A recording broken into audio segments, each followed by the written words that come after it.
साथ world cup जो चल रहा है उसके उधर भी पहले एक बात उसके लिए भी कही गई थी कि वहां पर भी अटैक हो सकता है। कैसे देख रहे हैं आप इस चीज को? दुनिया है, इसको दुनिया कहते हैं, जिसकी लाठी उसकी भैंस। ये बहुत बड़ी कहावत है कि पावर के साथ लोग ज्यादा खड़े होते हैं। जो वो जब छुपा हुआ है और वो बंदा आज आके ये बोल रहा है कि हमास की तरह भारत में भी इस टाइप की हरकतें कर सकते हैं, तो आप आओ ना, करके दिखाओ, फिर देखेंगे क्या होता है। हिमायत में लोग ज्यादा सपोर्ट करते हैं, जो पुअर कंट्रीज होती हैं लोग उनसे दूर भागते हैं। कुछ कर नहीं सकते और हम बहुत स्ट्रांग है।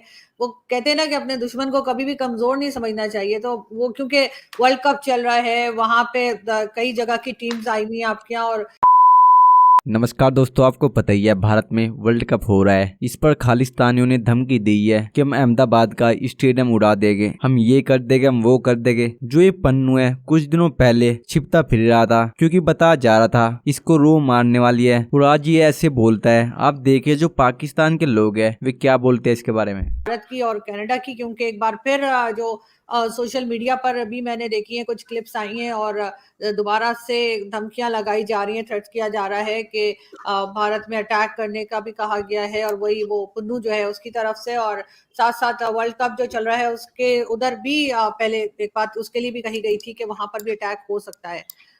कैसे देख रहे हैं आप इस चीज को कि क्या ये इशू जो है इस वक्त फलस्तीन और इजराइल की वजह से, क्या इसके ऊपर कोई तवज्जो नहीं है, इस तरफ कोई अटेंशन नहीं है क्या इंडियन गवर्नमेंट की कि इसको कैसे सॉल्व किया जाए? नहीं, देखिए, एक चीज बहुत क्लियर है कि कोई गीदड़ की भपकियों से कोई शेर नहीं डरा करते हैं। वो पुन्नू वही बंदा है जो इसकी जब उसके दोस्त कोई अज्ञात बंदूकधारी ने उनको मार दिया था, तो वो छुप गए थे 15 दिन तक के, वो दिखे ही नहीं थे। हमें तो लगा शायद उनको भी मार दिया होगा। तो ये तो वो पुन्नू है, और वो आज वो निकल करके वो बातें कर रही है बड़ी-बड़ी। 15 दिन कहाँ था, उनसे ये पूछिए, वो कहाँ पर छुपा हुआ था और क्यों छुपा हुआ था? कुछ तो कारण होगा वो छुपा हुआ था। तो वो जब छुपा हुआ है और वो बंदा आज आके ये बोल रहा है कि हमास की तरह भारत में भी इस टाइप की हरकतें कर सकते हैं, तो आप आओ ना, करके दिखाओ, फिर देखेंगे क्या होता है। बताएँगे।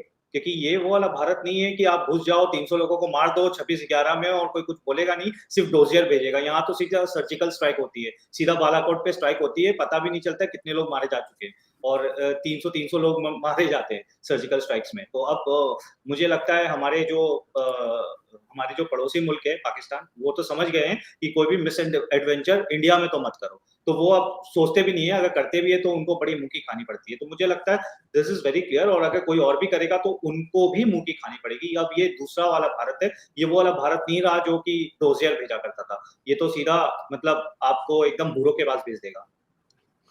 बिल्कुल ऐसा है, लेकिन जिस तरह से कनाडा में बैठ के और एक बार फिर जो है वो वीडियो मैसेज दिया गया जो कि सोशल मीडिया पे काफी वायरल है। आपके ख्याल से क्या गवर्नमेंट को इसको सीरियसली लेना चाहिए, या बस ये सोच के कि नहीं ये तो कुछ कर नहीं सकते और हम बहुत स्ट्रांग है? वो कहते हैं ना कि अपने दुश्मन को कभी भी कमजोर नहीं समझना चाहिए। तो वो क्योंकि वर्ल्ड कप चल रहा है, वहां पे कई जगह की टीम्स आई हुई हैं आपके यहाँ, और उसके ऊपर भी उसने धमकी लगाई थी कि यहाँ पर भी कोई किसी किस्म का कोई टेररिज्म कर सकता है। और अभी जो नई वीडियो आई है कल में, अगर आपने वो देखी हो, तो उसमें भी इसी किस्म की बात की जा रही है कि भारत पे अटैक करेगा और इस किस्म की बातें कर रहे हैं। तो आपके ख्याल से गवर्नमेंट इसको सीरियसली ले रही है, या अभी इजराइल की तरफ सबकी अटेंशन हो गई है और इधर कोई नहीं देख रहा?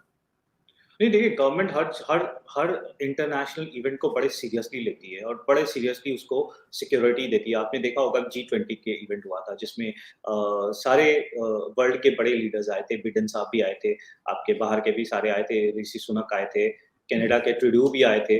तो कोई भी अप्रत्याशित बात नहीं हुई थी जहाँ पर कोई भी सिक्योरिटी ब्रीच हो। तो मुझे नहीं लगता है जब वहाँ पर G20 का जो इवेंट था वो भी एक बड़ा इवेंट था, वहाँ पर भी कुछ होता तो भारत के ऊपर बड़ी एक रकम से तोहमत लग जाती है, लेकिन मेरे को नहीं लगता कि ऐसा कुछ भी हुआ। World cup is again a prestigious event, a global event, और मुझे लगता है कि इंडिया बहुत सक्षम है उसको होस्ट करने में, और बढ़िया से बढ़िया होस्ट करेगा, अच्छे से अच्छा होस्ट करेगा। तो मुझे नहीं लगता वहाँ पर कोई भी सिक्योरिटी की कोई इश्यू हो सकती है। और अगर किसी ने भी हमाकत की, तो वो बड़ी मुँह की खाएगा, बहुत क्लियर है, क्योंकि ये एकदम हार्ड स्टेट बन गया है इंडिया। इंडिया किसी के इंटरनल अफेयर्स में मेडल नहीं करता है, लेकिन वो अगर उसके इंटरनल अफेयर्स में कोई मेडल करता है, तो वो भी बर्दाश्त नहीं करता है, वो छोड़ता नहीं है। ये वो मनमोहन सिंह का इंडिया नहीं है, आज वो मोदी जी का इंडिया है, और मोदी जी आप जानते हो, वो कुछ बोलते नहीं है, बस कर देते हैं। तो ह हम और मुझे लगता है कि पाकिस्तान से बेटर कौन जानता होगा इस बात को। तो आप सोच सकते हो अगर वो उन्होंने कुछ भी हिमाकत की तो क्या होगा। और दूसरी एक बात आप समझिए, पुन्नू जो भी है अभी वो ट्रूडू और वहाँ के जो जगमीत है, उनकी एकदम से उनको पॉलिटिकल एकदम से वो प्रोटेक्शन मिल रहा है। क्यों मिल रहा है? क्योंकि वहाँ पर एक सिख समुदाय हैं जिनसे वो चुन के आते हैं जगमीत, और जगमीत एक वो खालिस्तानी मूवमेंट को वो लोग सपोर्ट कर रहे हैं। उनको लगता है कि वो खालिस्तानी मूवमेंट को सपोर्ट करेंगे तो उनको ज़्यादा वोट मिलेंगे। ट्रूडू को लगता है कि अगर वो खालिस्तानी मूवमेंट को सपोर्ट करेंगे तो शायद उनकी गवर्नमेंट बची रहे। लेकिन उनको पता नहीं है कि ये सारी जो चीज़ें हैं बड़ी रॉन्ग है। चाहे वो कोई भी रिलीजियस हो, उसके लिए ये बहुत बड़ा गुनाह है। किसी भी मुल्क, किसी भी पावर कंट्री को ये इस्लाम की तरफ से या उनके रिलीजियस की तरफ से अलाउ नहीं है कि वो किसी जानी नुकसान ले, किसी को लहू लुहान करे। मेरे ख्याल से जुल्म इसके खिलाफ हम सारे मुसलमानों को यकजहती के साथ पुरजोर मजम्मत करनी चाहिए। किसके खिलाफ? जिन लोगों ने बम गिराए, जिन लोगों ने बम फेंके, उनके अगेंस्ट हमने एहतजाज करना चाहिए। ये चाहे वो कोई भी फ़िरके से ताल्लुक़ रखने वाले हों, अगर कोई ये मुसलमान गलती करता है वो भी गुनहगार है, अगर ये कोई गैर मुस्लिम गलती करता है वो भी गुनहगार है। तो जहाँ पे गलत की बात है वहाँ पे किसी मसलक का कोई ताल्लुक़ नहीं है। चाहे पहले की बात है, फ़लस्तीन पर जब इजराइल की तरफ से कोई बमबारी होती थी तो फ़लस्तीन की तरफ से, इंडिया की तरफ से सबसे पहले रद्द अमल सामने आता था कि इजराइल तुम जो कर रहे हो गलत कर रहे हो, इंसान मतलब कि नुकसान पहुंचा रहे हो इंसानियत की जान को। तो क्या कहना चाहेंगे कि अभी इंडिया भी उसके साथ खड़ा, इजराइल के साथ खड़ा? भाई ये दुनिया है, इसको दुनिया कहते हैं, जिसकी लाठी उसकी भैंस।